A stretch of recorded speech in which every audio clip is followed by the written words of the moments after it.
Welcome to our screencast on the growth of industrial prosperity. The essential question we'll be thinking about throughout this screencast is, in what ways did industrialization affect the economies of European countries and the United States? The big idea, similar to the last screencast on Industrial Revolution, is the idea of new technologies and how they fundamentally transform the way we live. Industrialization led to dramatic increases in productivity and to new political theories and social movements, all of which we'll take a closer look at. So, in Western Europe, the introduction of electricity, chemicals, and petroleum triggered what we call today the Second Industrial Revolution. And at the same time, a world economy began to develop. Here we see a map of Europe in 1870. Now, we left off in the last screencast around the 1850, 1860s. Up to 1870, you can see that Great Britain is still the most industrialized nation, where over 20% of the population lives in a big city, or at this time considered 100,000 or more was a big city. But we also see France, Switzerland, Luxembourg, Belgium, Germany, the Netherlands. There's some other countries that are starting to industrialize as well. They have about 6 to 10% living in urban centers. But we can also see that in the eastern part of Europe, for instance, the Russian Empire, Ottoman Empire, and then in the south, Spain, Italy, Portugal, they were a little behind the curve regarding industrialization. They tended to be more agricultural, and at the same time, their standard of living was a little bit less at the same time. We're next going to turn to a quick clip on industrialization around the year 1914.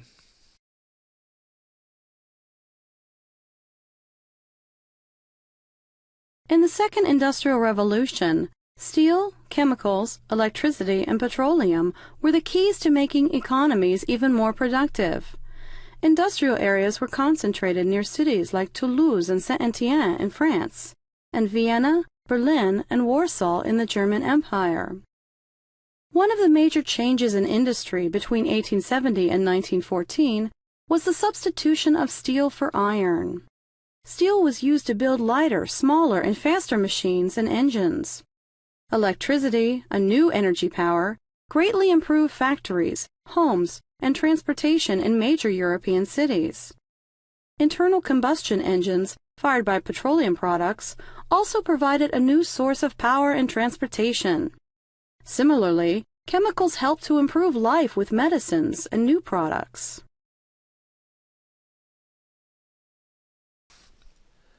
As mentioned in the last clip, the Second Industrial Revolution was characterized by a greater use of steel, chemicals, petroleum, and electricity. Electricity was a new form of energy that gave way to many new inventions, such as the light bulb. We can see Thomas Edison on the right there showing off his invention.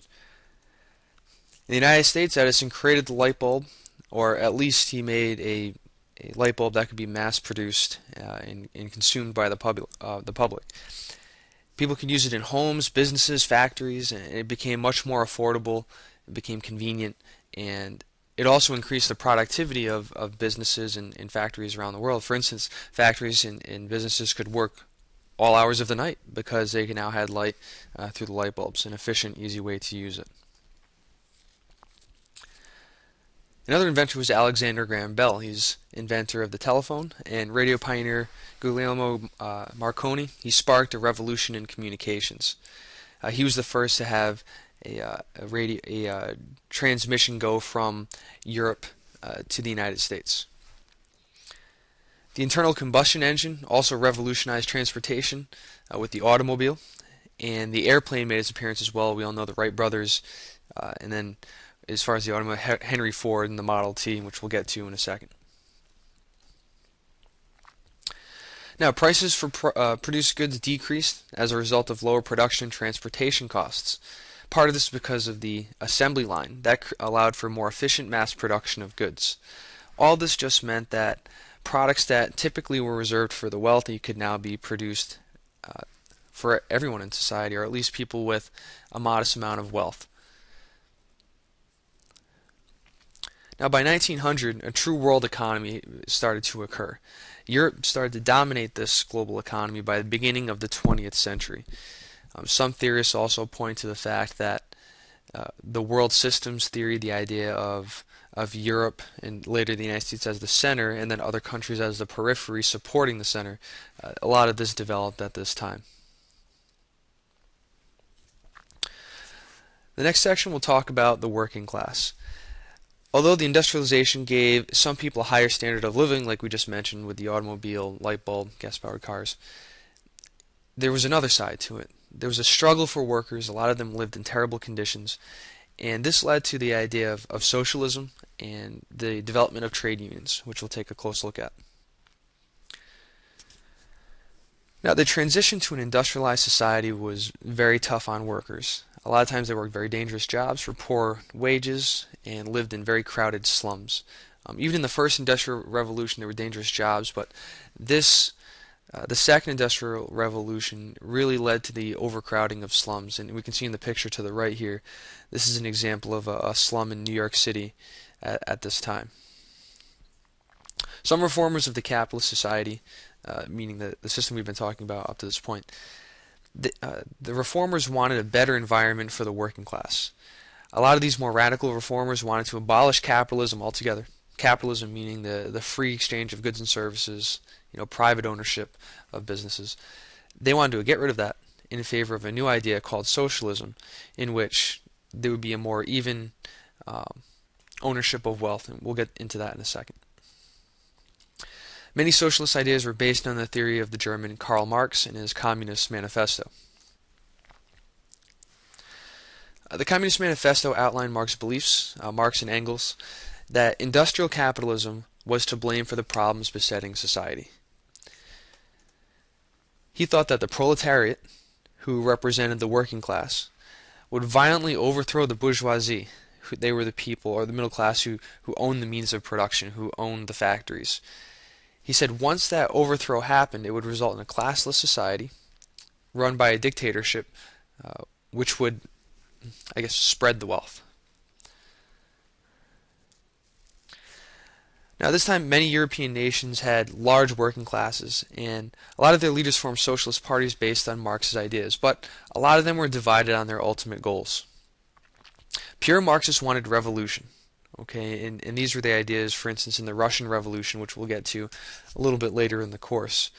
But other people didn't want a complete overthrow of society. They were more revisionist. They argued that political gains were the key to change.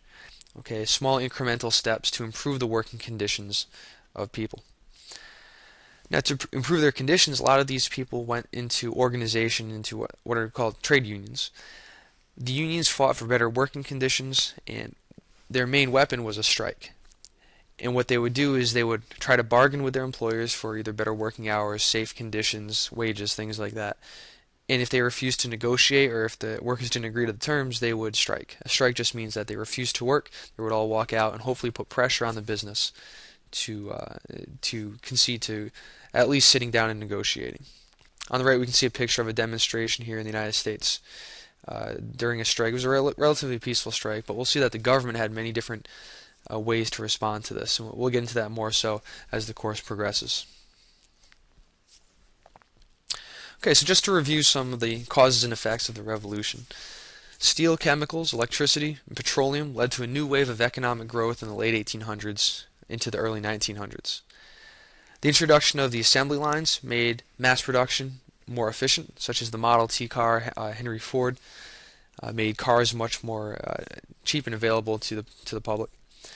Industrialization raised the standard of living for many people throughout Europe, but the flip side of that was that harsh conditions caused many people to turn to radical versions of socialism and more moderate trade unions. By the early 1900s, Europe began to dominate the world economy.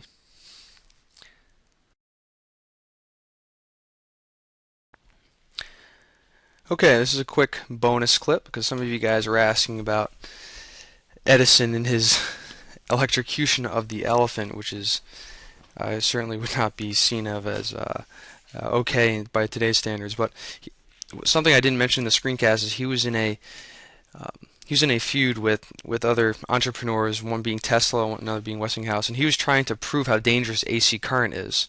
And his way of doing this, I guess, in his mind, was to electrocute an elephant. So here's the brief clip. It's kind of a grainy video, but you can make out most of it.